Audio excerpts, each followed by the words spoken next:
Hello மக்களே, கனடால இன்னைக்கு கிளைமேட் கொஞ்சம் ஓகேவா இருந்துச்சுங்க. காலையில பாப்பாங்க ஸ்கூல்ல கொண்டு போய் விட்டுட்டு பைய தூக்கிட்டு பக்கத்துல இருக்க சன்னி சூப்பர் மார்க்கெட் தான் போயிட்டு இருக்கேன். இன்னைக்கு நம்ம வீட்டுக்கு ஒரு ஸ்பெஷல் கெஸ்ட் வராங்க. சன்னி சூப்பர் மார்க்கெட்ல சம்மர் வரதுனால ஃபுல்லா பாத்தீங்கன்னா நிறைய பிளான்ஸ் வச்சிருந்தாங்க. இந்த பிளான்ட் பார்க்கும்போது உங்களுக்கே தெரிஞ்சிருக்கும். ஆமாங்க, மல்லிப்பூ தான். இது பிளான்ட்டோட பிரைஸ் வந்து பாத்தீங்கன்னா $19. ஸோ நீங்க யாராவது வந்து நம்மளோட மல்லிப்பூ இந்த பிளான்ட் தேவைப்பட்டுச்சுன்னா கண்டிப்பா வந்து சன்னி சூப்பர் மார்க்கெட்ல செக் அவுட் பண்ணுங்க. அது மட்டும் இல்லைங்க, காய்கறி செடிகள், கீரை, அது மட்டும் இல்லாம ஃப்ளவர்ஸ்மே வந்து செடிங்க எல்லாமே வச்சுருக்காங்க. ஒரு நல்ல ப்ரைஸில் ஆஃபரில் வந்து வச்சுருக்காங்க. ஸோ கண்டிப்பாக செக் அவுட் பண்ணி பாருங்கள். நானுமே சன்னி சூப்பர் மார்க்கெட் போயிட்டு தேவையான பொருளெலாம் வாங்கிட்டு மார்னிங் பிரேக்ஃபாஸ்ட்க்கு தோசை தான் வந்து ஊற்றிருந்தேன். நைட் அரைச்ச கார சட்னி வச்சு சாப்பிட்டுட்டோம். மதியம் வந்து லஞ்சுக்கு வந்து பார்த்திங்கன்னா கெஸ்ட்டு வராங்கன்றதுனால இவங்கள கெஸ்ட்டுன்னு சொல்கிறத விட குட்டி தங்கச்சி தான் வீட்டுக்கு வராங்க அவங்க ஹஸ்பண்ட் கூட. ஸோ அவங்களுக்காக தான் ஸ்பெஷலான லஞ்சு. சூப்பரான நம்ம சென்னை ஸ்டைல் வெஜிடபிள் பிரியாணி தான் பண்ணியிருந்தேன்.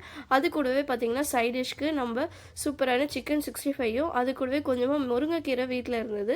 தேங்காய் போட்டு முருங்கைக்கீரை பொரியலும் அது கூடவே கொஞ்சமாக ஆனியன் ரைத்தா தான் பண்ணியிருந்தேன். ஸோ கெஸ்ட் எல்லாம் வந்ததுமே பார்த்தீங்கன்னா கெஸ்ட்டுன்னு சொல்லக்கூடாது, என்னோட குட்டி தங்கச்சி அவங்களோட ஹஸ்பண்டோட வந்ததுமே அவங்க எல்லாமே பார்த்தீங்கன்னா வீட்டுக்கு வந்து சாப்பிட்டு முடிச்சதுமே பாப்பாங்களை வந்து ஸ்கூல்லேருந்து கூட்டிகிட்டு வந்துட்டேன். வந்ததுமே பாப்பாங்களுக்கும் வந்து சாப்பாடு ஊட்டிட்டு சரி அவங்கள கூட்டிகிட்டு பக்கத்தில் இருக்க கடைக்கு போகலான்ட்டு நாங்கள் ஃபஸ்ட்டு வந்து ஈஸ்ட் யார்க் மாலுக்கு தான் போயிருந்தோம். ஈஸ்ட் யார்க் மாலுக்கு போயிட்டு நமக்கு ரொம்ப பிடிச்ச கடையான நம்மளோட சேட் ஷாப் வந்து போகலன்னா எப்படி, இந்த சேட் ஷாப்பில் ஒரு பிளேட் பானிபூரி தான் ஆர்டர் பண்ணேன். பானிபூரி ஒரு சைடு லேட் ஆகுதோ இல்லைங்க, அது வரத்துக்குள்ளே இங்கே என் பெரிய பொண்ணு சின்ன பொண்ணு ஒரே அக்கப்போரு ஒரே சண்டை ஆகிடுச்சு, ஒரே அழுதுகிட்டு இருந்தா.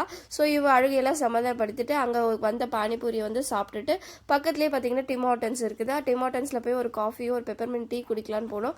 அங்கே போனால் ஒரு பெரிய கியூ ஒன்று நிற்கிதுங்க. இது வேலைக்கு ஆகாதுன்ட்டு அங்கேருந்து அப்படியே ரோடை க்ராஸ் பண்ணி காஸ்கோக்கு தான் வந்தோம். காஸ்கோவில் எனக்கு கொஞ்சம் நெய் வாங்க வேண்டியிருந்தது. நான் எப்போவுமே கனடாவில் வந்ததுலேருந்தே பார்த்தீங்கன்னா நெய் வந்து இங்கே காஸ்கோவில் தான் வாங்குறேன். நீங்கள் கனடாவில் எங்கே கீ வாங்குறீங்கன்னு மறக்காமல் கமெண்ட் செக்ஷனில் சொல்லுங்கள்.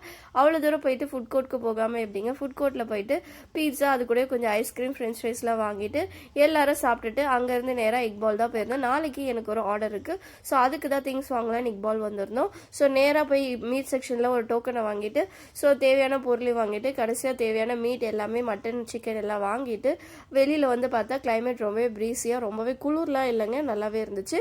திங்ஸ்லாம் வாங்கிட்டு நேராக பஸ் ஸ்டாப்பில் மீட் பண்ணி அங்கேருந்து பார்த்தீங்கன்னா அவளும் அவங்க ஹஸ்பண்டும் வந்து பஸ் பிடிச்சி வீட்டுக்கு போயிட்டாங்க. நாங்கள் ஆப்போசிட்டில் வந்துட்டு நம்மளோட பஸ்க்கு வெயிட் பண்ணி பார்த்தோம். லேட் ஆகுன்றதுனால நான் 25B பிடிச்சி அங்கே நம்ம வீட்டு பக்கத்தில் இருக்க தெருமோனையில் இருக்க டிம் ஹோட்டல்ஸில் இறங்கி அப்படியே நாங்கள் வீட்டுக்கு வந்துட்டோம். இன்னைக்கு இதே ரொம்பவே சூப்பராக போச்சு. இதே மாதிரி நாளைக்கு ஒரு மினி விலாகில் உங்கள் எல்லாரையும் பார்க்குறேன். பாய்.